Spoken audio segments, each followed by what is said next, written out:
दोस्तों, उम्मीद करता हूं कि ये कहानी आपको जरूर पसंद आएगी। पसंद आई तो अपने दोस्तों के साथ शेयर जरूर करें और चैनल पे नए हैं तो इंस्पायर्ड स्टोरी यूट्यूब चैनल को सब्सक्राइब जरूर करें। चलिए कहानी की ओर। जो लोग बुद्धिमान हैं वो ये जानते हैं कि शब्द हथियार की तरह होते हैं, जिनसे किसी को भी बचाया जा सकता है या किसी को भी मारा जा सकता है। अब आप सोच रहे होंगे कि शब्दों से किसी को मारा कैसे जा सकता है, तो जरा सोचिए, ज्यादातर आत्महत्याओं के पीछे किसका कारण होता है? किसी के पति ने कुछ कहा, किसी के पिता ने कुछ कहा और उन लोगों ने आत्महत्या कर ली। ये आत्महत्या किसके कारण हुई?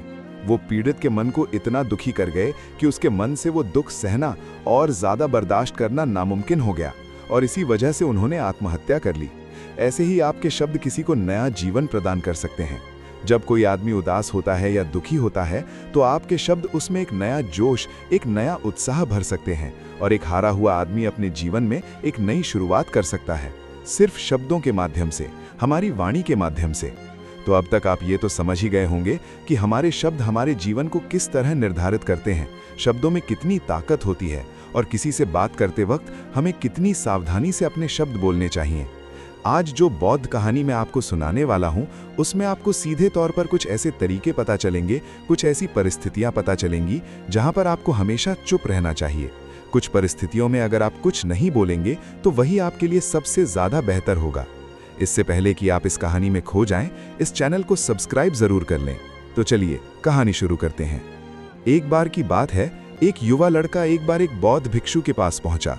वो काफी परेशान लग रहा था और उसने बौद्ध भिक्षु से जाकर पूछा कि हे महात्मा, मैं अपने आप से परेशान हूँ, अपने आप से दुखी हूँ। बाहरी रूप से मुझे कोई दुख नहीं है, मैं धन धान्य संपन्न हूँ, मुझे कोई शारीरिक रोग भी नहीं है, लेकिन मैं खुद से परेशान रहता हूँ, अपने मन से परेशान रहता हूँ। अक्सर मेरी बातों को मेरा कोई भी दोस्त गंभीरता से नहीं लेता है और ना ही मेरे परिवार के लोग मेरी किसी बात को गंभीरता से लेते हैं। मैं जो कुछ भी सलाह देता हूँ, या तो वो उसे मजाक में उड़ा देते हैं या फिर उसे गंभीरता से लेते ही नहीं है। मेरी बातों को कोई गंभीरता से क्यों नहीं लेता है? क्यों मेरी बातों पर कोई अमल नहीं करता? क्यों मेरी बातों में कोई रुचि नहीं दिखाता? क्या कारण है? कृपया मुझे बताने का कष्ट करें और मेरे मन के इस दुख को दूर करें। ये सुनकर बौद्ध भिक्षु ने कहा कि आज सुबह मैं चालित ध्यान करके वापस आ रहा था। रास्ते में कुछ कौवे काव काव कर रहे थे और वहीं पर जब मैं चलता हुआ कुछ दूर आया तो मुझे एक मोर की मधुर आवाज सुनाई दी। ये सुनकर अचानक मेरे मन में ख्याल आया कि कौवे कितना काव काव करते हैं, कितना बोलते रहते हैं, लेकिन कोई भी प्राणी कौवे की आवाज को पसंद नहीं करता। मोर हमेशा सही परिस्थिति के हिसाब से बोलता है।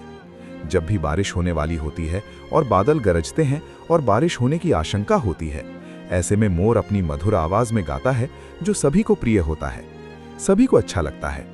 ऐसे ही अगर इंसान सही परिस्थिति के हिसाब से सही शब्द बोले, सही वाणी बोले, तो वही वाणी दूसरों के लिए संगीत हो जाती है, संगीत बन जाती है और दूसरे लोग तुमसे सम्मोहित हो जाते हैं और वहीं पर तुम्हें सब लोग गंभीरता से लेने लगते हैं। और दूसरी तरफ अगर तुम यूं ही बेफिजूल ऐसे ही बोलते रहते हो, बिना किसी बात के बोले चले जाते हो, तो फिर तुम्हें कोई गंभीरता से नहीं लेता। तुम उस कौवे की भांति हो जाते हो जिसकी वाणी कोई पसंद नहीं करता और बाद में तुम्हें दुख होता है कि तुम्हें कोई गंभीरता से क्यों नहीं लेता। इसीलिए अपने शब्दों को बेहद बुद्धिमानी के साथ इस्तेमाल करना सीखो। अगर तुम नहीं सीखोगे तो समाज में तुम्हें कोई सम्मान या कोई गंभीरता से नहीं लेगा।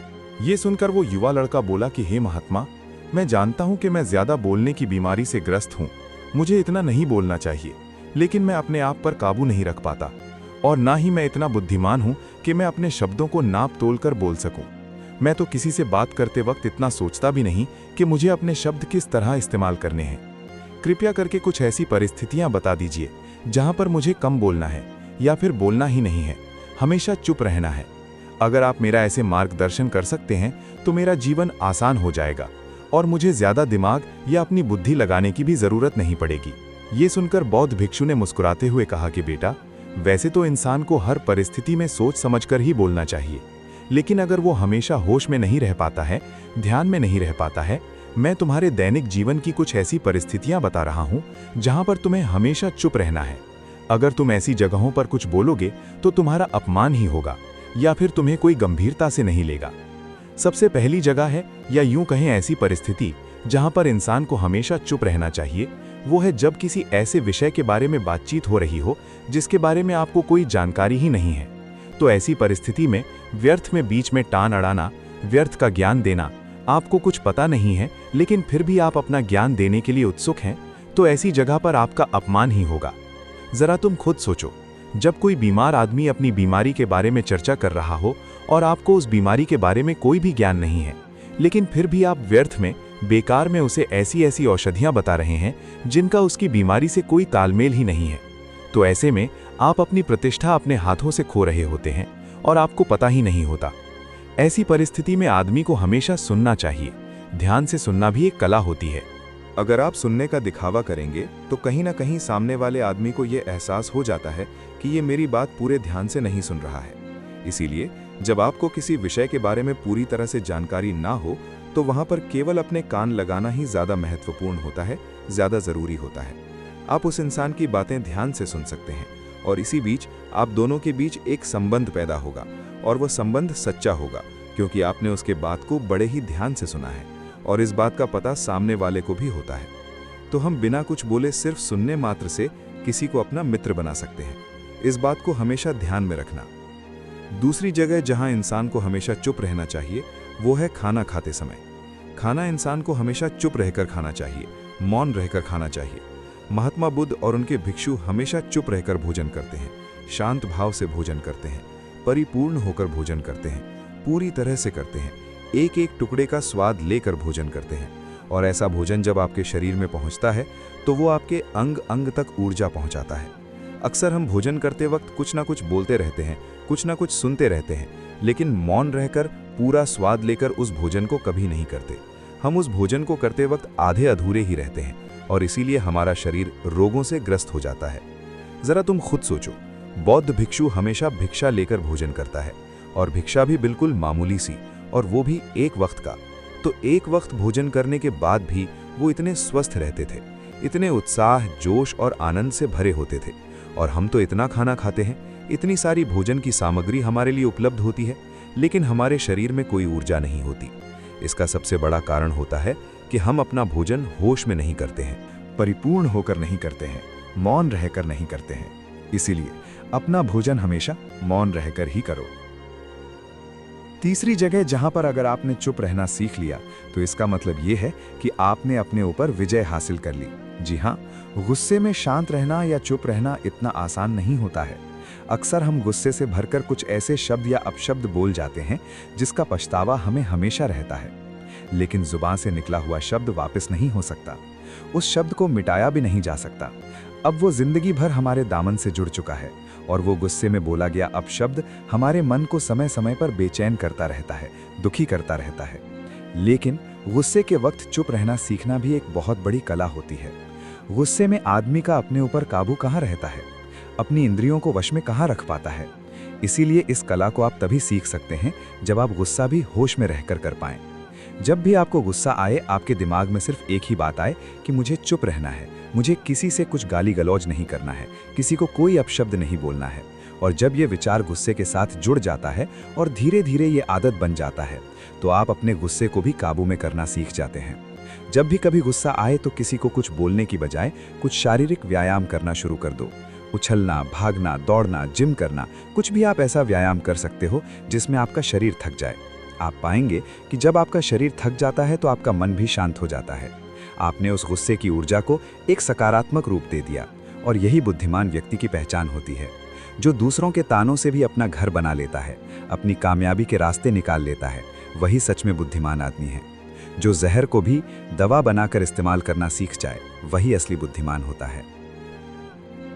चौथी जगह जहां आप चुप रहेंगे तो आपके लिए वही सबसे ज्यादा बेहतर होगा।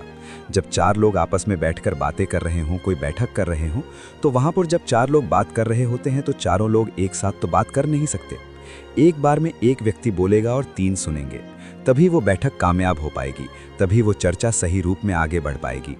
लेकिन अगर कोई आदमी ऐसा बैठा हुआ है जो बीच में ही दूसरे की बात काटकर अपनी बात को ऊपर रखना चाहता है, तो ऐसे में वो चर्चा या वो बैठक आपको कहीं नहीं पहुंचाएगी और चारों लोगों के बीच आप सबसे मूर्ख कहलाओगे। अगर आपको अपनी बात कहनी है तो सामने वाले को अपनी बात पूरा करने दो, उसके बाद अपने विचार रखो। यही एक भद्र पुरुष या फिर कहें अच्छे आदमी की पहचान होती है।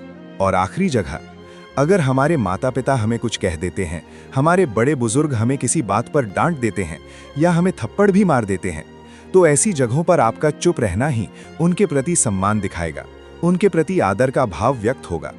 अगर आप उनके सामने उनका विरोध कर देते हैं, उनका प्रतिरोध कर देते हैं, तो वो गुस्सा तो थोड़ी देर बाद शांत हो जाएगा, लेकिन वो कही गई बात, वो विरोध किया हुआ शब्द या फिर कुछ भी उल्टा सीधा हमेशा आपके मन को सताएगा। और आपके माता पिता को हमेशा यही लगेगा कि ये हमारी इज्जत नहीं करता, हमारी बात नहीं मानता, क्योंकि ये कमाने लग गया है, ये बड़ा बन गया है। ऐसी ऐसी बातें उठेंगी, ऐसे ऐसे तंज कसे जाएंगे। इसीलिए ऐसी जगह पे आप मौन रहिए, चुप रहिए, कुछ मत बोलिए। अपने गुस्से को अपने अंदर ही पी लीजिए, कुछ व्यायाम कर लीजिए, भाग लीजिए, दौड़ लीजिए, आपका मन अपने आप शांत हो जाएगा। आखिर में बौद्ध भिक्षु ने अपनी बात को खत्म करते हुए कहा कि कम शब्दों में अपनी भावनाओं को उतारना सीखो। शब्द हथियार की तरह होते हैं। बोलो तो होश में बोलो, ध्यान में बोलो। जीवन शैली ऐसी बना लो कि आप जब भी बोलो पूरे होश में रहकर बोलो, पूरे आनंद के साथ बोलो, पूरे प्रेम के साथ बोलो। ऐसी वाणी बोलो जो दूसरे के दिल को ठंडक पहुंचाती हो, दूसरे के मन को भी शांत कर देती हो। और वो तभी संभव है जब आप प्रतिपल होश में रहकर बोलेंगे। इसके बाद वो युवा लड़का बौद्ध भिक्षु के सामने नतमस्तक हो गया और उनको प्रणाम करते हुए अपने घर वापस लौट गया। उम्मीद करता हूं कि ये कहानी आपको जरूर पसंद आई होगी। पसंद आई हो तो अपने दोस्तों के साथ शेयर जरूर करें, और चैनल पर नए हैं तो इंस्पायर्ड स्टोरी यूट्यूब चैनल को सब्सक्राइब जरूर करें ताकि वीडियो आपके पास पहुंच पाए। धन्यवाद।